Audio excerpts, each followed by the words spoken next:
Vem aí mais um campeão de audiência no seu rádio. Programa Alguém Se Importa com Você. Abra a pasta Play Store e baixe o nosso aplicativo. Rádio do Rei. Momento da Palavra de Deus na Rádio do Rei. Que a paz de nosso Senhor e Salvador Jesus Cristo esteja sempre contigo. Quero falar aqui, meu irmão, minha irmã, sobre o senhorio de nosso Senhor Jesus Cristo. Quero ler aqui em Lucas capítulo 6, versículo 46 para nossa reflexão. E por que me chamais Senhor, Senhor, e não fazeis o que eu mando? Por que me chamais Senhor, Senhor, e não fazeis o que eu digo? Lucas 6, versículo 46. É vital aqui, irmãos, nós entendermos que o Senhor Jesus veio à Terra para nos reconciliar com Deus Pai. Ele morreu na cruz para nos salvar de uma eternidade no inferno e nos dar o dom gratuito da salvação, ou seja, a graça do Senhor Jesus. É fundamental também, irmãos, entender que ao aceitá-lo como Senhor e Salvador, também precisamos torná-lo o Senhor da nossa vida. Você deve lembrar do Salmo 23. O Senhor é o meu pastor. Muitos dizem que Jesus é o meu Salvador, mas eu ainda não o fiz como Senhor da minha vida. Você já ouviu isso ou talvez você diz isso? Por favor, meu irmão, minha irmã, entenda que as únicas pessoas prontas para o seu retorno são aquelas que diariamente procuram trazer cada área de suas vidas sob o seu senhorio, ou seja, que tratam verdadeiramente o Senhor Jesus como Senhor da sua vida. A obediência, meu irmão, minha irmã, é a marca de um verdadeiro cristão. E se você não tem certeza, examine-se para ver se você está na fé, porque aqueles que estão prontos para o retorno de Cristo procuram segui-lo como Senhor e o tratam verdadeiramente como Senhor. O apóstolo Paulo disse: vocês não pertencem a vocês mesmos, mas a Deus, pois Ele os comprou e pagou o preço. Portanto, usem o seu corpo para a glória dele. O texto está escrito em 1 Coríntios capítulo 6, versículo 19 e 20. O senhorio nos ensina que uma verdadeira profissão de fé será apoiada por evidências de fé. Se uma pessoa estiver realmente seguindo o Senhor Jesus, ela obedecerá às instruções do Senhor, ou seja, obedecerá aos mandamentos do Senhor. Uma pessoa que vive, irmãos, no pecado proposital, intencional, coração impenitente, obviamente não escolheu seguir a Cristo, porque Cristo nos chama e nos tira do pecado e nos leva à justiça, porque Ele que nos justifica. De fato, irmãos, a Bíblia ensina claramente que a fé em Cristo resultará em uma vida transformada, segundo a Coríntios 5,17 ou Gálatas 5,22. E para estar, irmão, pronto para a vinda de Jesus, devemos viver na expectativa de seu iminente retorno. Como ele mesmo declara: bem-aventurados, ou seja, mais do que felizes, aqueles servos os quais, quando o Senhor vier, achar servindo, ou seja, achar vigiando. Lucas 12, versículo 37. E ele ainda continua: vocês também fiquem alertas, porque o Filho do Homem vai chegar quando não estiverem esperando. Lucas 12, 40. Costumo dizer, né, irmãos, que Jesus Cristo não volte numa sexta-feira, ou num dia de frio, ou num dia de chuva. Vou dar um exemplo aqui. Se você está esperando um convidado na tua casa, especialmente um convidado importante, você vive de maneira diferente, não é verdade? Você arruma a casa, você deixa ela impecável, você deixa todas as camas bem arrumadas, você deixa a pia sem louça suja, você deixa o seu quintal limpo, sim ou não? E você pode até ter algumas flores dentro de casa. Por quê? Porque você quer que as coisas estejam limpas e apresentáveis para quando o convidado chegar. Por quê? Porque você está esperando, seja um familiar distante, seja alguém que há tempos que você convidou para entrar no seu lar docilar. Então, e com Jesus, é muito mais do que isso. Você está esperando o Rei dos Reis e Senhor dos Senhores. E como deve viver a vida? Como você deve viver a vida? Como arrumar a casa espiritual? Você se sentiria confortável se ele viesse enquanto você estivesse assistindo um programa televisivo impróprio? Ou tiver com a casa desarrumada? Será que vai ser legal isso? Como é que você vai se sentir? Jesus diz, irmãos, que devemos estar prontos imediatamente para abrir a porta para ele quando ele vier. Lucas 12:36. E pelo contrário, irmão, não deveríamos ter que gritar: espere um minuto, Senhor, enquanto eu desligo a televisão, ou eu escondo a louça suja debaixo da pia. Não, irmão, não vai ter esse tempo, não vai ter esse minutinho, tem que estar pronto, tem que estar vigilante. Então, irmão, para estar pronto para o retorno de Cristo, devemos nos certificarmos de que Ele é o nosso Mestre. Estejamos envolvidos em servi-lo todos os dias, e que possamos viver como se esperássemos que Ele voltasse a qualquer momento, que verdadeiramente é isso que vai acontecer. Ele vai vir a qualquer momento, e pior do que isso, no momento em que ninguém está esperando. Aí poderíamos nos perguntar: estou vivendo apenas para o dia de hoje, sem consideração pelo retorno do nosso Mestre e pela responsabilidade que ele exigirá?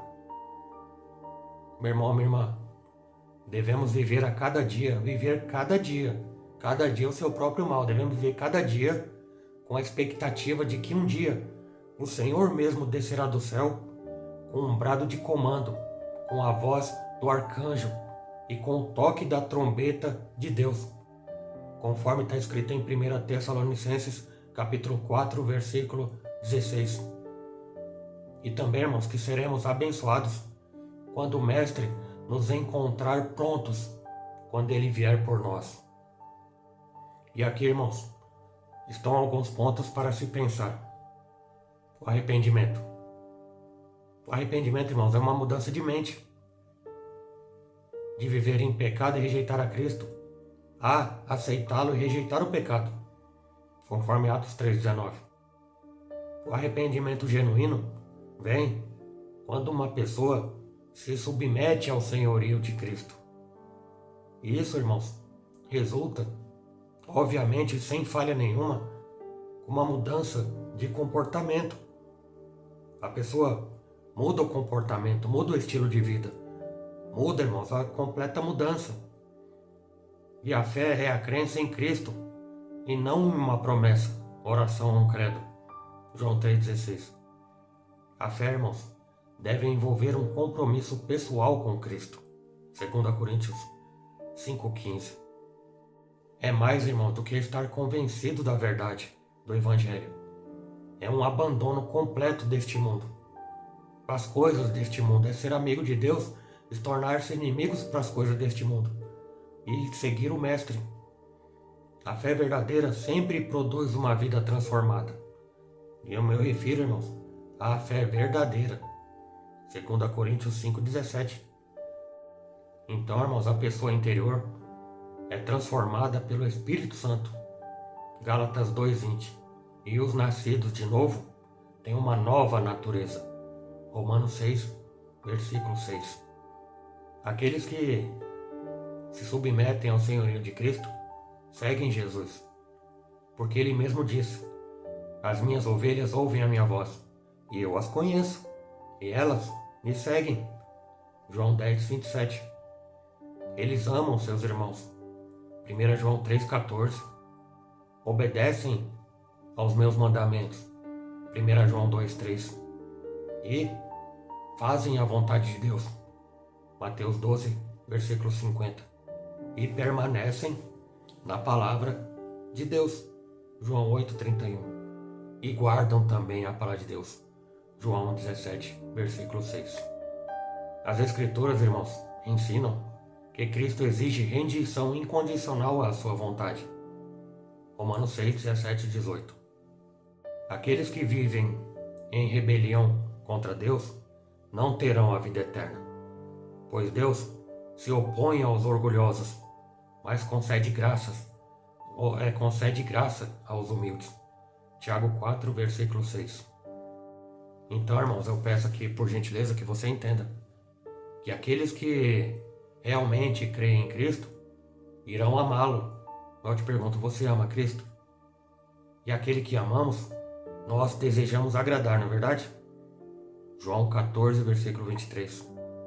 Se uma pessoa não está disposta a obedecer a Cristo, ela fornece evidência de que a sua fé é apenas nominal.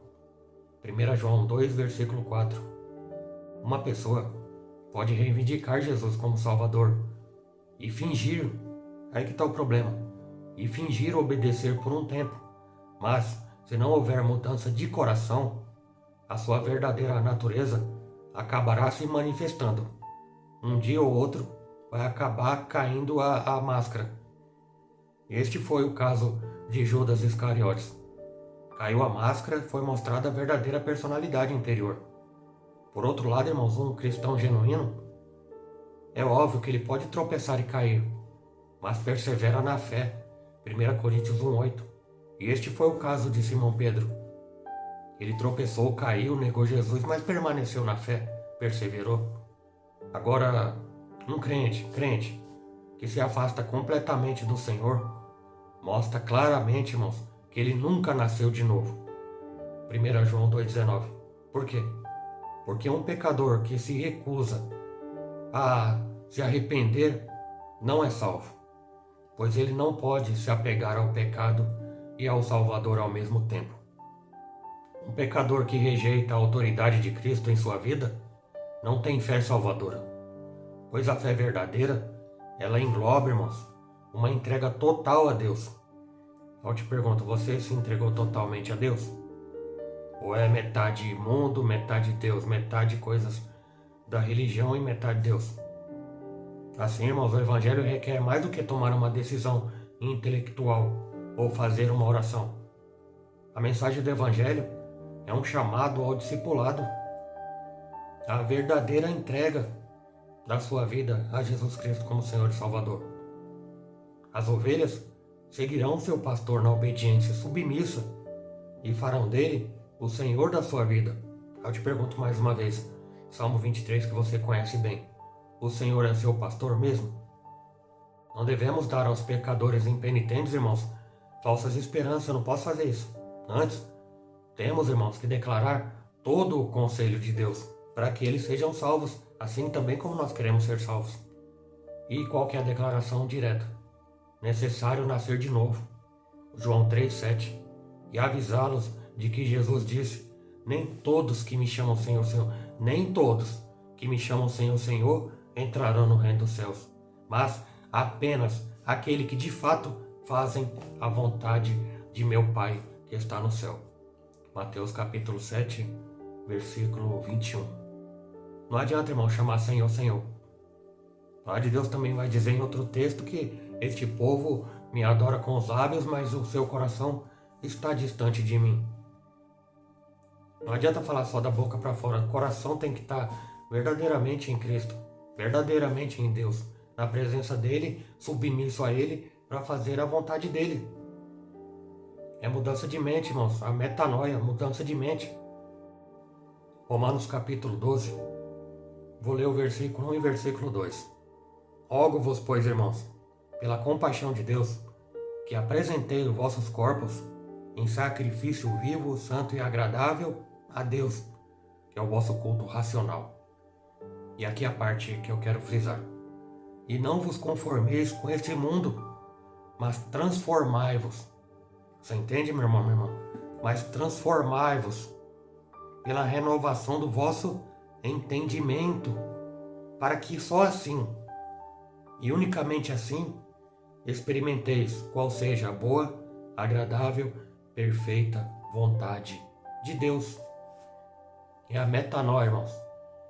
Aquele que aceita verdadeiramente Jesus como seu Salvador. Não apenas que levanta a mão de forma inconsciente e sem entendimento. Não apenas para fazer vontade do pastor ou para mostrar para a igreja. É algo pessoal, intransferível.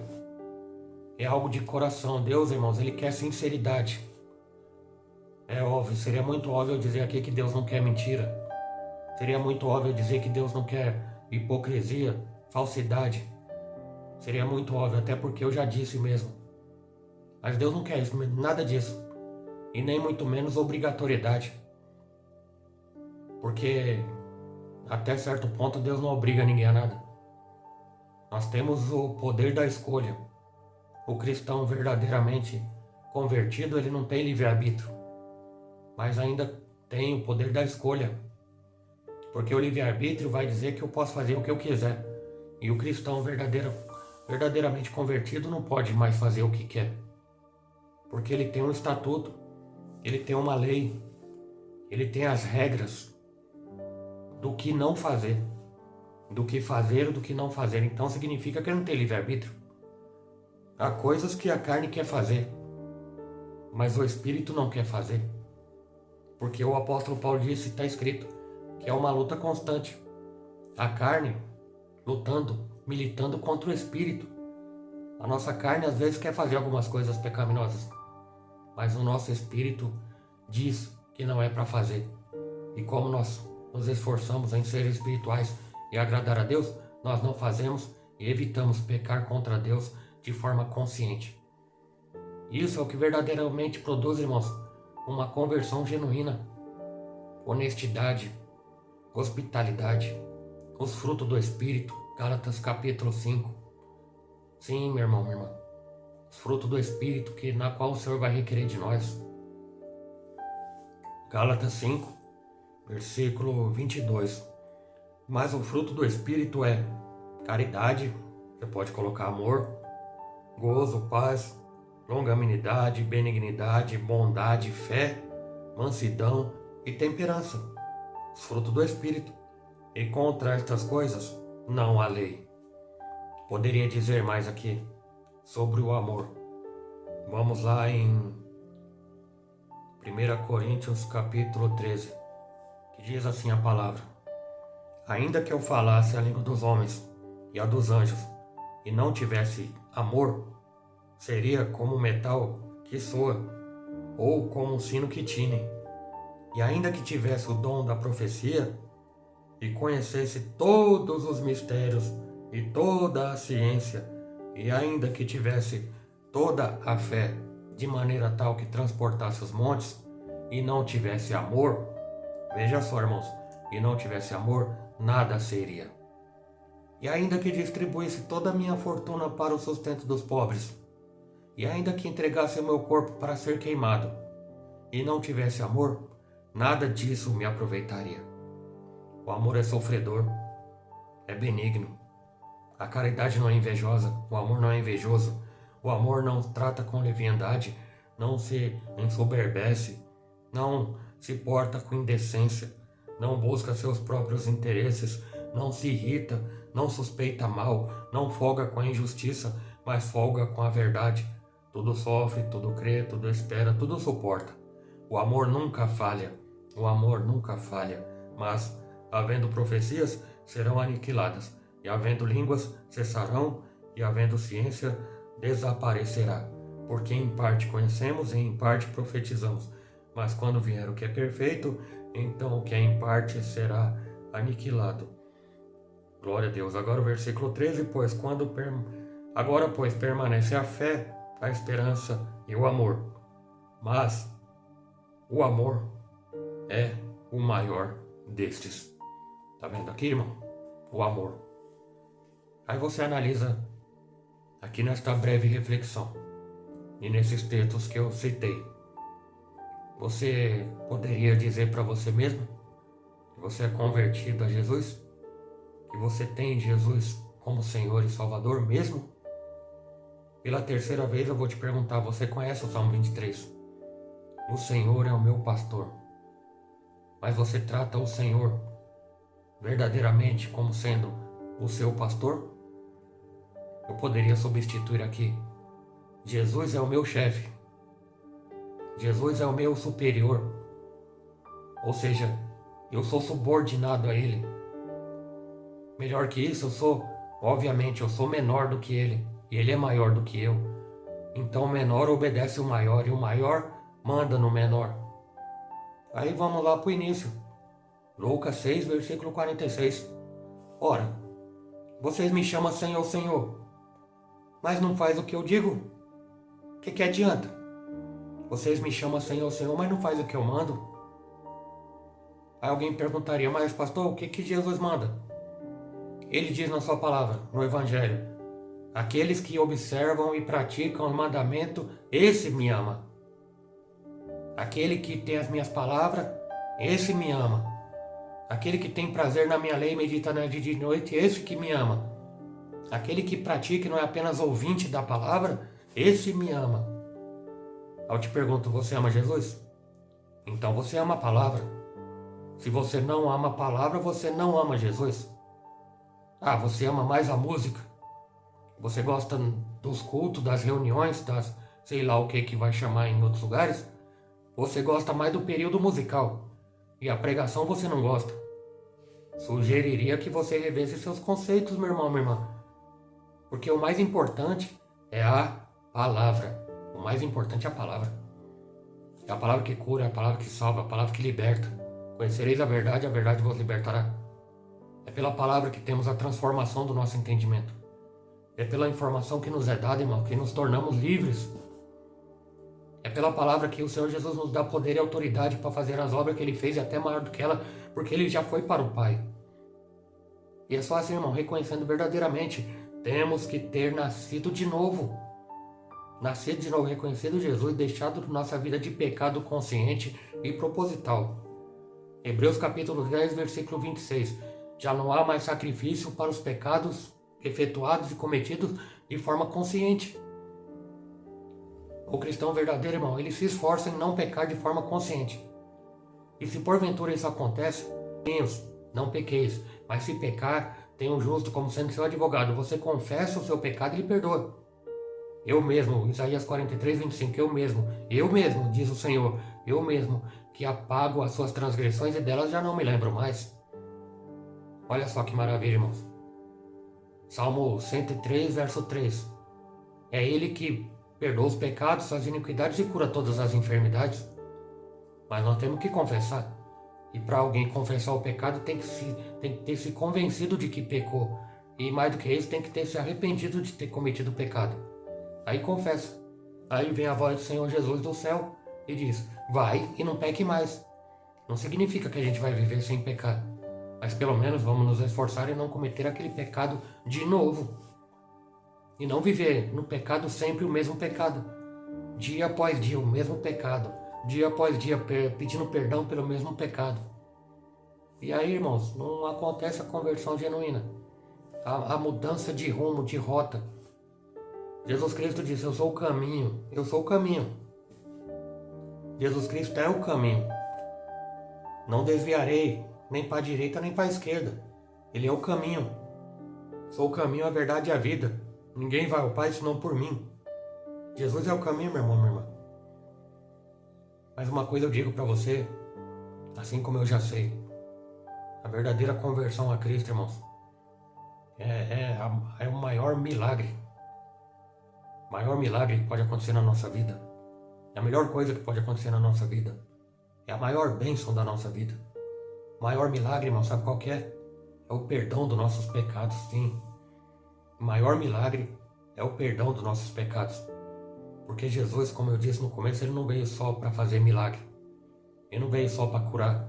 Ele não veio só para libertar de demônios. Ele veio principalmente, irmãos, para anunciar a palavra. Palavra de ensinamento. Palavra de doutrina. Para que possamos viver uma vida melhor. Palavra de encorajamento. Palavra de fé, irmãos. E palavra de vida eterna. Você ainda crê, meu irmão, minha irmã, neste tempo trabalhoso na qual nós vivemos hoje? Você ainda crê na salvação eterna? Você, meu irmão, minha irmã, que frequenta a igreja, que tem várias Bíblias dentro de casa, você crê mesmo? Você crê mesmo que Jesus vai voltar?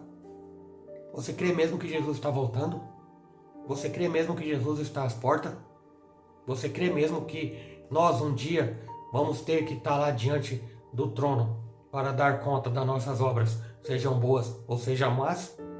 Você crê que naquele dia serão abertos os livros? Você crê, irmão, que naquele dia haverá separação do joio e do trigo? Sim, haverá separação do joio e do trigo, não na terra, mas no céu. Você crê nisso? Você crê que uns vão ser absolvidos para a vida eterna e outros vão ser condenados para a morte eterna? Você crê verdadeiramente nisso? E o que você está fazendo hoje? O que você quer conquistar para viver eternamente? A escolha é pessoal de cada um. A escolha é feita nesta vida terrena, passageira, lembrando que é uma vida só. A homem foi dado de viver uma vida, de morrer apenas uma vez. Então nós temos que fazer esta escolha. Deus ainda diz em Deuteronômio: escolhe, pois a vida. Aqui está. Tem um caminho de morte e um caminho de vida. Escolhe, pois, o caminho de vida para que viva. Porque Deus não tem prazer na morte do ímpio, mas que ele viva e alcance a salvação. E é isso que Deus Pai, em Jesus Cristo, quer para a nossa vida. Amém, meu irmão, minha irmã?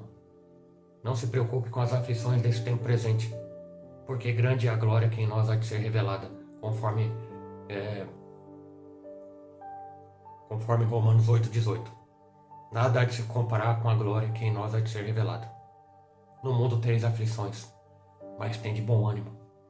Temos que vencer, irmão. Continuar perseverantes, independente das circunstâncias. Essas coisas terrenas desta vida vão passar, mas a palavra de Deus jamais passará. Amém? A bênção não está no começo, não está no meio. A bênção está no fim. Guarda o que tem, para que ninguém tome a tua coroa. Aquele que perseverar até o fim, este será salvo, e esta será salva. Amém, meu irmão? Que Deus te abençoe. Fico por aqui, mais uma vez agradecendo a tua companhia, e que Deus continue te abençoando. Se gostou, deixa seu joinha aí que você gostou. E se você gostou bastantão mesmo, compartilha com seus amigos no WhatsApp, na sua rede social, e nos ajude a divulgar esta mensagem de salvação eterna para tantos que precisam. Amém, meu irmão? Me ajude a usar a internet de forma inteligente, a fim de proclamarmos o Evangelho de nosso Senhor Jesus Cristo. Amém? E a retribuição, ela vem de Deus. Glória a Deus. Glória a Jesus. Onde você estiver, se puder, erga sua mão e receba a bênção do Senhor. Que o grande amor de Deus, a graça do nosso Senhor e Salvador Jesus Cristo, e as consolações, a ajuda e a presença do Espírito Santo seja convosco, conosco, não somente hoje, mas para todos sempre. Você que crer diz, amém. Se Deus é por nós, quem será contra nós? E operando Deus, quem impedirá? Deus te abençoe, meu irmão. Deus te abençoe, minha irmã. Ótimo dia, ótima tarde, ótima noite. No nome do Senhor Jesus.